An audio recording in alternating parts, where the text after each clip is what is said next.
বন্যা পরিস্থিতির অবনতি হয়েছে উত্তরাঞ্চলে। কুড়িগ্রাম, দুধকুমার, ব্রহ্মপুত্র নদের পানি বইছে বিপদসীমার ওপর দিয়েছে। বাড়ছে ধরলা, তিস্তা নদীর পানিও। ঘরবাড়ি পানিতে ডুবে থাকায় পানিবন্দী হয়ে পড়েছে ১.৫ লাখ মানুষ। গাইবান্ধা নদ নদীর পানি বাড়তে থাকায় প্লাবিত হচ্ছে নতুন নতুন এলাকা। দুর্গত এলাকায় দেখা দিয়েছে বিশুদ্ধ পানি ও খাবার সংকট। পানির চাপে সদর ও ফুলছড়ি উপজেলার বিলীন হয়েছে ১৫০ ঘরবাড়ি। বন্যা পরিস্থিতির অবনতি হয়েছে সিরাজগঞ্জেও। এতে ২৫টি ইউনিয়নের অর্ধলক্ষাধিক মানুষ পানিবন্দী হয়ে পড়েছে।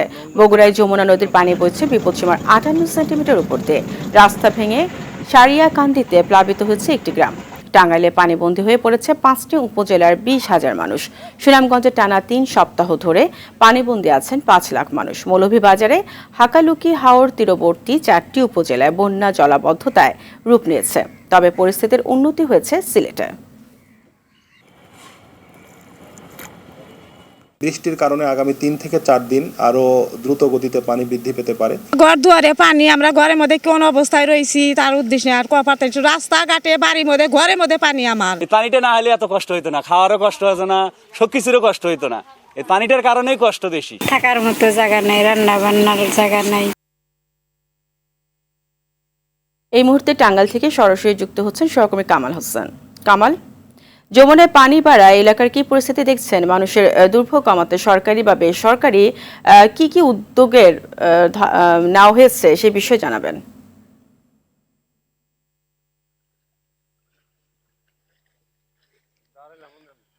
জি ফারিয়া, টাঙ্গাইলে বন্যা পরিস্থিতির ক্রমেই অবনতি হচ্ছে। টাঙ্গাইলের প্রধান যে ৩টি নদী রয়েছে, যমুনা, ঝিনাই এবং ধলেশ্বরী, 3টি নদীর পানি কিন্তু বিপদ সীমার উপর দিয়ে প্রবাহিত হচ্ছে। এতে করে নদী তীরবর্তী যে সমস্ত উপজেলা রয়েছে, গোপালপুর, ভুইয়াপুর, কালিহাতী এবং টাঙ্গাইল সদর, এই কয়েকটি উপজেলায় কিন্তু 30টি গ্রামের প্রায় 20,000 মানুষ কিন্তু পানিবন্দী হয়ে পড়েছে। এই সমস্ত এলাকার যে ফসল ছিল, তিল এবং পাট, ইতিমধ্যেই পানিতে তলিয়ে গেছে। আমি এখানে আরেকটি বিষয় জানিয়ে রাখি যে আজ সকালে এই টাঙ্গাইলের ভুইয়াপুর উপজেলার গোবিন্দাসী ভালকুটিয়া যে সড়ক রয়েছে, সেই সড়কটি কিন্তু ভেঙে গিয়েছে এবং এই ভেঙে যাওয়ার ফলে 3টি গ্রামের 15,000 মানুষ কিন্তু তাদের চলাচল বিচ্ছিন্ন হয়ে পড়েছে, যোগাযোগ বিচ্ছিন্ন হয়ে পড়েছে। এবং এই বাঁধ ভেঙে যাওয়ার ফলে যে নিচু এলাকা রয়েছে, সেই নিচু এলাকাতে কিন্তু পানি প্রবেশ করছে, বন্যার পানি। এবং এই পানি প্রবেশের ফলে যে প্রতিনিয়তই কিন্তু যে নিম্নাঞ্চল রয়েছে, নিচু নিচু এলাকা রয়েছে, নিচু এলাকা কিন্তু প্লাবিত হচ্ছে। কৃষি অফিসের সাথে আমি কথা বলেছি, কৃষি অধিদপ্তর যেটি জানিয়েছে যে এলাকাগুলোতে বন্যা কবলিত হয়ে পড়েছে, সেই এলাকায় কিন্তু সবজি, পাট এবং তিল ছিল এবং সেই ফসলগুলো কিন্তু ইতিমধ্যে পানির নিচে চলে গেছে। তারা বলছেন যে যদি দীর্ঘস্থায়ী হয় এবং এই বন্যা এবং দীর্ঘস্থায়ী হলে কিন্তু এই ফসলগুলো ক্ষতিগ্রস্ত হবে এবং কৃষকরা কিন্তু ব্যাপক ক্ষতির সম্মুখীন হবে।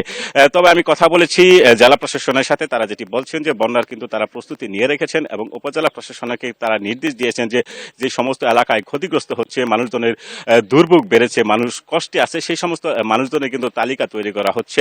আমি এখন যে জেলা এলাকাটিতে রয়েছি এবং এই সড়কটি কিন্তু মানুষজনের যাতায়াত করতে নিয়মিত কষ্টাপাড়া এলাকা, এই এলাকা কিন্তু পানিতে তলিয়ে রয়েছে। পুরো এলাকায় কিন্তু ঘরবাড়িতে পানি রয়েছে, মানুষজনের দুর্ভোগ বেড়েছে।